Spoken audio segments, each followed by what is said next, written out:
Hello people, I'm back. Solo nga pala akong bumiyahe pa Maynila at 7 oras lang naman ang biyahe ko. Sa terminal ng AB Liner nga pala ako sinundo ni Lowell at dumiretso na nga agad kami dito sa terminal ng Victory Liner. Pagdating namin dito ay agad-agad na nga si Lowell bumili ng ticket para sa aming dalawa at saktong-sakto nga napaalis na nga rin yung bus. Halos 10 minuto na nga lang ang natitirang oras nitong bus bago umalis at mabuti na nga lang at nakaabot kami at nang sa ganun na hindi na nga kami magantay ng matagal. Bago sumakay ay medyo na-stress pa nga kami dyan ni Lowell dahil nga may dala nga akong lambanog at hindi nga raw yun pwedeng isakay dito sa bus nang hindi nga nakabox. Mabuti na lang at meron ngang mabibila na malapit dito malapit sa terminal kaya naman nakabili siya agad. Ito nga pala ang unang beses na magkakasama kami sa biyahe nitong si Lowell dahil madalas ay ako nga lang ang nabiyahe papunta sa kanya tapos pagbalik ay solo na nga rin ako. At alangan namang ihatid niya pa ako sa Quezon ay grabe naman yun. Bago umalis yung bus ay nagkaroon pa nga ng pagkakataon nitong si Lowell bumili ng aming makakain dahil nga nagugutom na nga raw siya. Fries sa potato corner nga pala yung nabili niya at nagbili nga rin siya ng milk tea. Alam niyang paborito ko yung flavor ng sour cream sa potato corner kaya naman yun ang in-order niya. May siopaw nga rin siyang binili dyan pero ayaw ko nga nun kaya naman kako ay siya na nga ang kumain. Alas 9 ng umaga nung umalis nga pala ako sa Lopez at alas 5 na nga ako nang makarating sa Maynila. Hindi nga ako kumakain sa biyahe dahil nga talagang napakasukahin nga ng aking pagkatao. Ang kaso nga lang ay ito na nga ang aking breakfast, lunch at dinner. Maiki na lang at maganda-ganda nga ang pakiramdam ko ngayon kaya naman nakakain ako ng maayos. Hindi na nga namin nagawang kumain bago sumakay dahil nga talaga nagmamadali na nga kami kaya dito na nga lang kami kumain sa bus. At hindi ko rin naman talagang gugustuhin kumain dahil nga baka dumami lang yung aking isusuka. Hindi ko na nga alam sa mga oras na ito kung nasaan na nga kami ng lupalop ng Pilipinas. Nag-stop over nga yung sinasakyan naming bus kaya naman kako kay Lowell ay bumaba nga muna kami sandali dahil nga ako nga ay naiihi na. Napakaraming ang pagkain na pwedeng bilhin dito kaya naman sabi ni Lowell ay kumain na nga raw muna kami dahil nga anong oras na. Nagtatawanan pa nga kami dito ni Lowell dahil nga may nalalasahan talaga kaming kakaiba dito sa lugaw. Mainit nga ang gusto kong kainin kaya naman sabi ni Lowell ay maglugaw na nga lang daw ako. At tinatanong ko pa talaga siya dito kung alin nga yung tendon doon sa kinakain namin. Hindi nga namin alam pareho kaya naman kako ay mag-google siya para nga malaman namin kung ano nga yung tendon na yun. At nagulat lang talaga kami mga ate ko dahil nga hala, na-shook talaga ako auntie. Dahil yung tendon pala mga mare ay yung pala ay etets ng baka.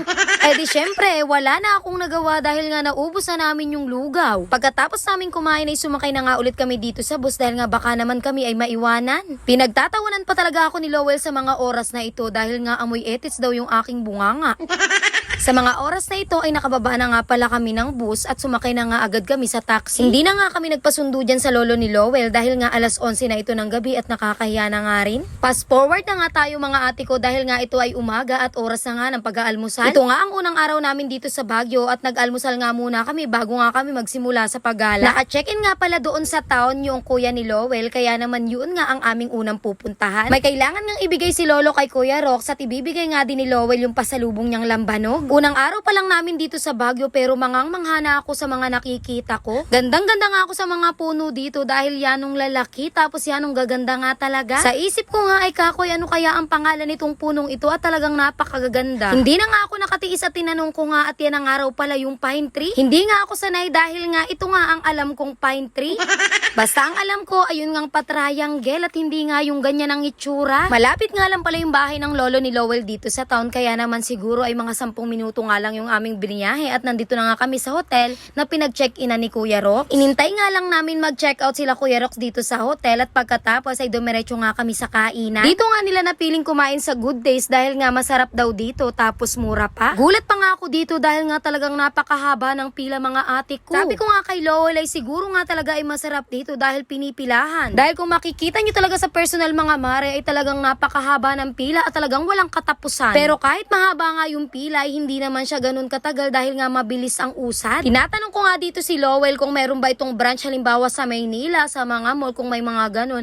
Ay wala nga raw at dito nga lang daw ito sa Baguio matatagpuan. Ito nga raw ang pinakasikat na kainan dito sa Baguio kaya nga hindi raw pwede na hindi ako dito makakain. Yung group meal nga pala ang napili namin at yung meal nga na good for 6 packs nga ang napili namin. Ito nga lang kaming kakain tapos yung dalawa ay bata kaya naman sabi nila ay okay na nga yun. Nagdagdag nga lang si Lowell ng isang order ng liempo At syempre hindi nga pwedeng mawala yung cake dahil nga birthday niya ngayong araw. At alam nyo ba na napakalaki nitong restaurant na ito dahil nga ito ay 4th floor. Tapos isipin nyo, napakahaba ng pila tapos ganun siya kalaki. Sa mga oras na ito ay dumating na nga yung aming mga in-order na pagkain at gulat na gulat pa nga talaga ako dito dahil napakarami nga ng serving ng kanilang pagkain. Tapos high-tech nga din pala sila dito dahil nga meron silang robot na taga-serve. Dahil birthday nga ito ni Lowell ay syempre hindi naman pwede na hindi nga siya magbublow ng kanyang candle. Nasa second floor nga ata kami dito at dito nga sa floor na ito ay tatlo nga silang may birthday. Kinakantahan nga dito yung may mga birthday pero si Lowell ay hindi na nga nakantahan dahil nga maraming ang tao. Yan nga pala yung in-order naming mga pagkain at yung group meal ay nagkakahalaga nga lang ng 1,500. Napakasulit kumain dito mga ate ko dahil talagang napakarami ng serving ng pagkain nila. Good for 6 packs nga itong in-order namin pero kasya nga siya sa 10 tao. Tapos yung chicken pa dito ay parang whole chicken talaga siya dahil sobrang dami. Nag-aalangan pa nga si Lowell kung yung pang 12 person nga yung kanyang kukuhanin dahil nga baka nga raw kulang. Mabuti na nga lang talaga at nakinig siya sa aming mga kasama dito kaya nga ito na nga lang kanyang in-order at nagpa-additional na nga lang. Sobrang dami nga nang natira naming pagkain kaya naman tinake out na nga lang namin yung iba. Kaya naman pala pinipilahan itong restaurant na ito dahil bukod sa napakamura,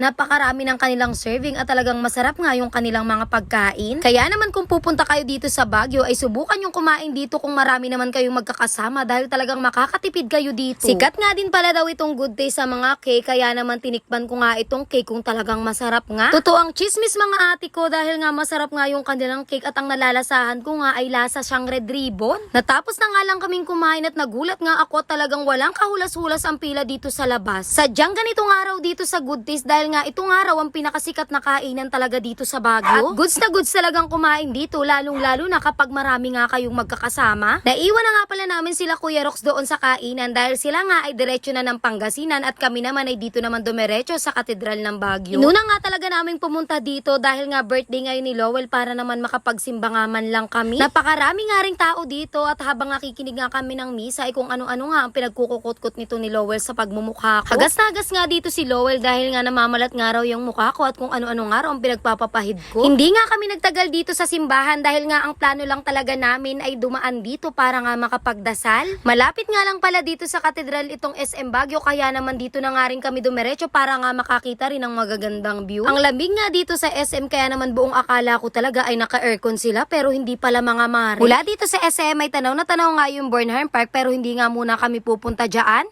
Sa ibang araw na nga lang kami pupunta dyan dahil nga marami pa kami pupuntahan ngayong araw. Napakaraming ang pwedeng tambayan dito sa SM lalong-lalo na nga dito sa rooftop. Napakaraming taong tumatambay dito dahil nga sobrang lakas ng hangin. Bukod sa napakalakas ang hangin ay napakaganda nga ng tanawin na makikita mo. Napadaan pa nga si Lowell dito sa bilihan ng cellphone at tinitignan niya nga yung pangarap niyang cellphone.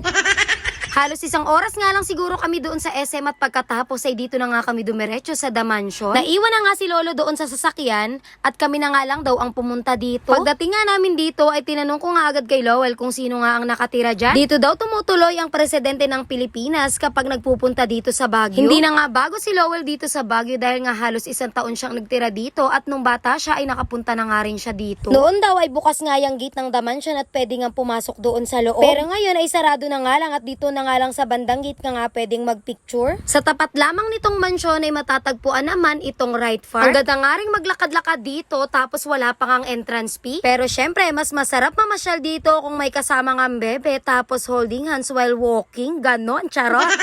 Okay na okay din naman talagang mamasyal dito ng mag-isa tapos pag nilamig kaya pusin mo na nga lang yung sarili mo ate.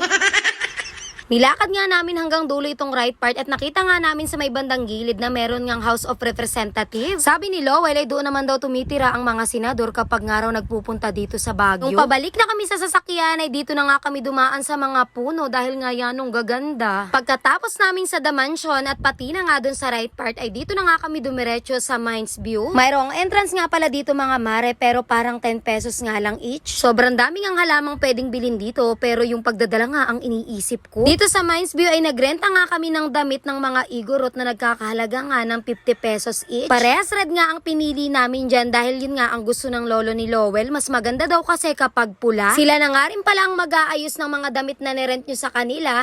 Tapos wala nga yung oras kung kailan nyo nga isasauli. Depende sa inyo kung kailan nyo nga gustong hubarin. Nagpicture nga lang kami sandali at nagvideo. Pagkatapos ay hinubad na nga rin namin yung costume ng igorot. At syempre pagkatapos ay bumaba na nga kami dito sa may baba para nga makita itong mga minahan. Sobrang lawak nga ng minahan dito at talagang butas-butas na nga yung mga bundok. Hindi na nga kami natagalan dito dahil nga talagang nakakapagod pala ang lumakad ng maghapon. Bago umuwi sa bahay ay dumaan nga muna kami dito sa market para nga bumili ng kulambo dahil nga nakalimutan ko yung kulambo ko sa paa. At ewan ko pa sa kinadami-dami ng pwede kong kalimutan ay yung kulambo ko pa. Pero 230 nga raw ang presyo ng kulambo dito kaya naman hindi na kami bumili at inakit ko na nga lang si Lowell dito sa may palengke. Kako sa kanya ay maghanap na nga lang kami ng sako ng sibuyas dahil pwede na nga rin yun. Tinatanong ko nga dyan kay ate kung magkano nga itong sako ng sibuyas pero wag na nga raw naming bayaran. Bumili na din pala kami dito ng aming pwedeng ulamin sa bahay dahil nandito na nga rin naman kami sa palengke. At yun lang, bukas ulit sa day 2. Bye people!